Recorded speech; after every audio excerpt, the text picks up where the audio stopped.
quando a gente estava na escola, a gente não tinha essas informações. Ninguém foi à nossa escola e deu para a gente esse tipo de capacitação a respeito dos direitos da mulher.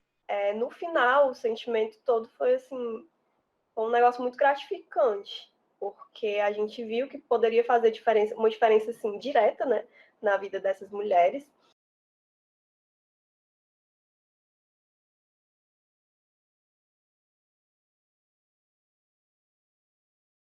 A associação nasceu em outubro de 2000 e...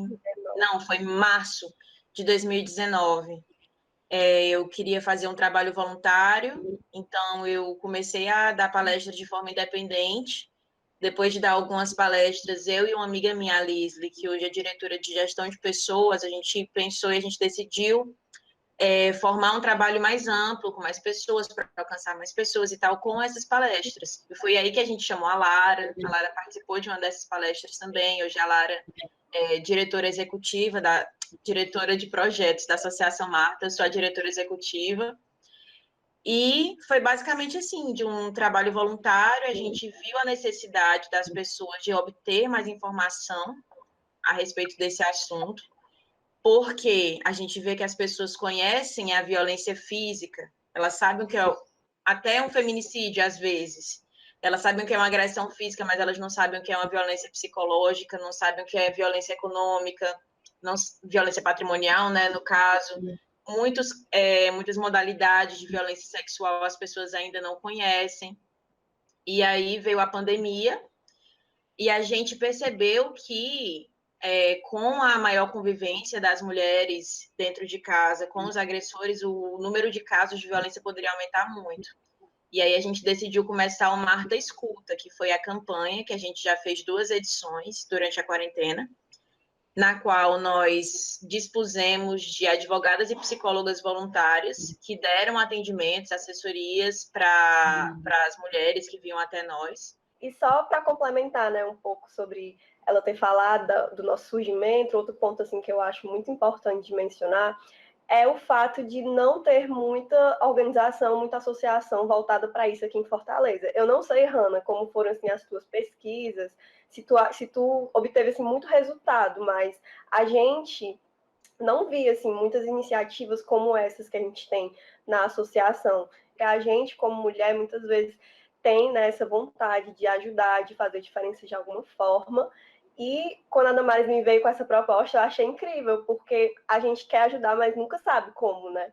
Então, fazer parte de tudo isso, com certeza eu sabia que ia fazer muita diferença na minha vida, e eu queria, né, fazer também diferença na vida de outras mulheres. Então, isso também é muito importante, assim, na criação da associação, que foram várias meninas chamadas, e todas elas tinham afinidade com essa questão. A gente não chamou, tipo, qualquer pessoa. A Damares sabia quem elas, assim, ao redor dela tinha, né, essa iniciativa, e aí a gente se juntou, cerca de umas 7, 8 meninas, e assim a gente começou, e depois fazendo processo seletivo, e está crescendo, né, ao longo do tempo.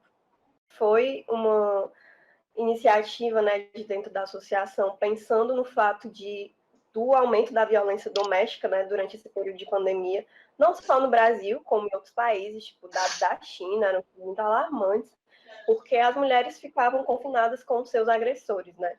Então, essa iniciativa surgiu justamente para dar um suporte, como a Damares falou, algum tipo de suporte para essas mulheres que estão sofrendo violência doméstica e ainda mais ainda por conta da pandemia, né, desse contexto de confinamento. E a primeira edição que a gente fez foi em março, em maio, perdão, foi de 7 de maio até 28 de maio. E a gente teve muito sucesso, assim, ao nosso ver, porque a gente nem esperava ter tantos atendimentos assim. A gente sabia, né, que muitas mulheres precisavam, mas a gente não sabia se a gente conseguia chegar até elas. Então, a Damares mesmo, né, como nossa diretora executiva, foi atrás de muitos meios, tipo jornais, a gente conseguiu se promover no Povo, no Diário do Nordeste, na TV Assembleia. Então, a gente conseguiu esses meios para mostrar, né, esse trabalho. E assim a gente conseguiu atender cerca de 34 mulheres nesse período, que foi menos de um mês. E dessas 34 mulheres, 5 nem eram aqui do Ceará, então a gente conseguiu chegar ainda em outros estados. Então foi um resultado muito bom para a gente, porque a gente não esperava, né? A segunda edição aconteceu de 3 de agosto até 4 de setembro. Ela já foi bem mais parada e a gente até pensou nisso, né? Tipo, por que será que essa segunda edição teve menos pessoas, né? Menos mulheres procuraram do que na primeira. E na primeira edição a gente fez no auge da pandemia, né? Em maio, foi na época do lockdown aqui em Fortaleza, por exemplo.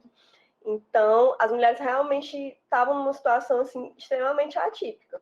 E em agosto, que foi quando a gente fez a segunda edição, as coisas já estavam sendo muito mais flexibilizadas. No final de julho, aqui em Fortaleza, as pessoas já estavam começando a voltar um pouco para normalidade. Não 100%, claro, mas os órgãos públicos, por exemplo, já estavam funcionando um pouco mais do que antes.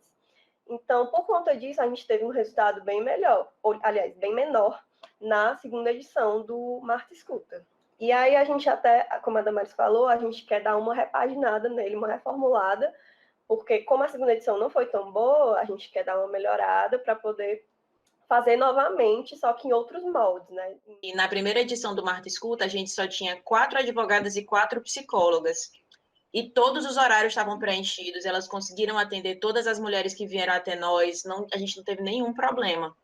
Mas isso por causa da quarentena, né? Tava todo mundo dentro de casa. Já na segunda edição, a gente tinha quantas, Lara? Acho que era 8 psicólogas e 8 advogadas, né? O dobro do número de voluntárias, a gente não conseguiu preencher todos os horários. E, assim, entre aspas, né, por sorte, porque não teve tantos atendimentos em contrapartida. Então, é interessante notar isso também, que não só vieram menos mulheres buscar ajuda nesse período mais de movimentação social, como até mesmo para encontrar voluntárias foi um pouco mais difícil de encontrar voluntárias realmente disponíveis. O nosso objetivo inicial era fazer, e ainda é, né, dependendo da nossa futura situação sanitária, é fazer trabalhos voluntários em grandes eventos, nos quais a gente poderia alcançar famílias inteiras, falar sobre a violência doméstica de formas simples, audiovisuais, enfim, prestando trabalhos voluntários para atrair essas pessoas, para que elas ouçam o que a gente tem a dizer.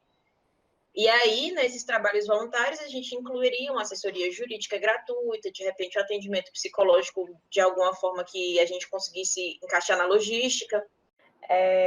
Como eu até comentei, né, antes contigo, para mim o que ficou mais evidente, que a gente até tentou fazer um projeto, né, sobre isso depois, foi a questão da independência financeira das mulheres, porque muitas falavam, né, que queriam sair disso, mas não podiam, porque elas não tinham para onde ir, porque elas não trabalham, quem trabalha é o homem. Então elas se sentem desamparadas, se sentem tipo assim, presas, né? Porque a independência financeira é um fator muito complicado. Imagina, você é uma mulher, muitas delas tinham filhos também, então você é uma mulher com seus filhos, você não quer sair, deixar seus filhos lá, você quer levar os seus filhos, mas ao mesmo tempo você não tem condição nem de se sustentar, muito menos sustentá-los. Então, para mim, uma característica muito forte era essa questão da independência financeira. E um negócio muito interessante que aconteceu semana passada foi que a gente estava realizando entrevistas para o nosso processo seletivo.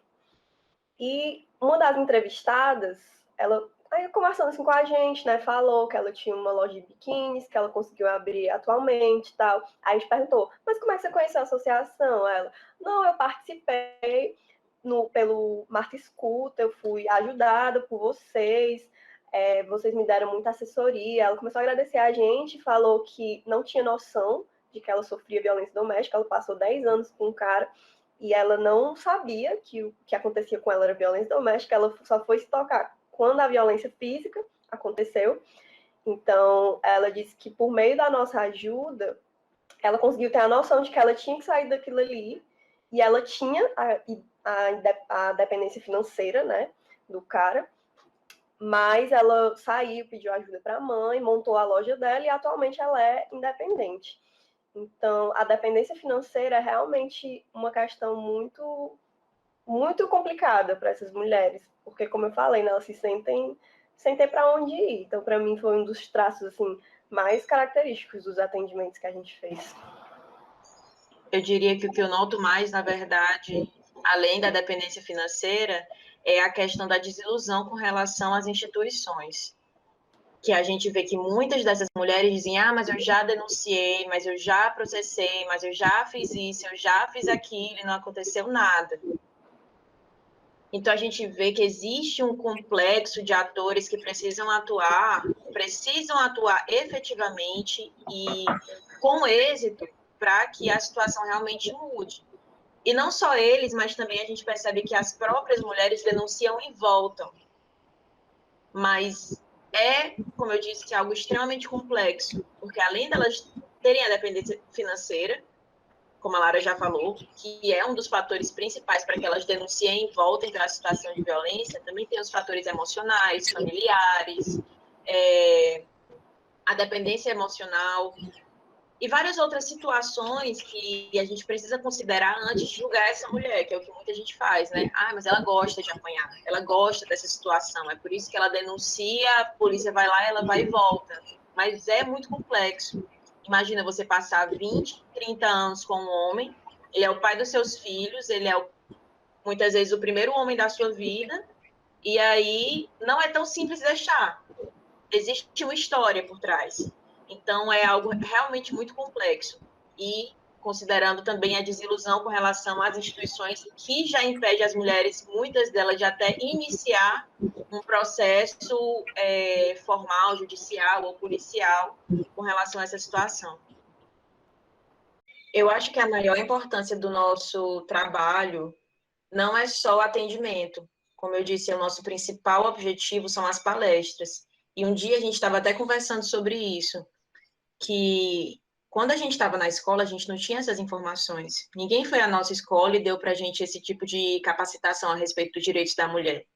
Então, a gente vê que faz muita diferença. Nas primeiras palestras que eu fiz, eu lembro que teve depoimentos de meninas que, depois das palestras, abandonaram relacionamentos abusivos, começaram a perceber coisas que elas não percebiam antes.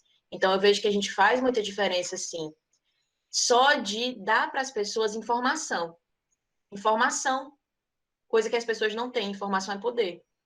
E eu vejo, sim, que isso é impactante a longo prazo e até a curto prazo também, como a gente vê nessas situações de mulheres que percebem coisas que estavam acontecendo, que elas não sabiam que eram violência e elas se empoderam para sair dessa situação. Eu vejo que a nossa principal dificuldade, eu digo pessoalmente hoje, é porque a gente tem uma organização bem estratificada. A nossa associação funciona mais ou menos como uma empresa júnior.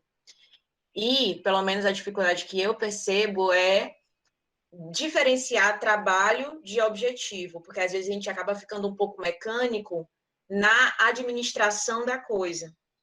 E a gente precisa estar sempre relembrando do porquê, por que a gente começou aquilo, por que a gente está fazendo isso. Então, eu diria que é isso, mas a nossa equipe de gestão de pessoas está trabalhando nisso. A gente mesmo frequentemente repassa quais são os nossos ideais, quais são os nossos objetivos finais, por que a gente está fazendo o que a gente está fazendo, por que a gente entrou na associação em primeiro lugar. Eu tinha sentimentos muito contraditórios, porque às vezes eu ficava assim, muito angustiada, né, com a situação, quando eu tinha que atender uma mulher, que eu era que fazia o intermédio, né, entre a mulher e a advogada, ou então a psicóloga.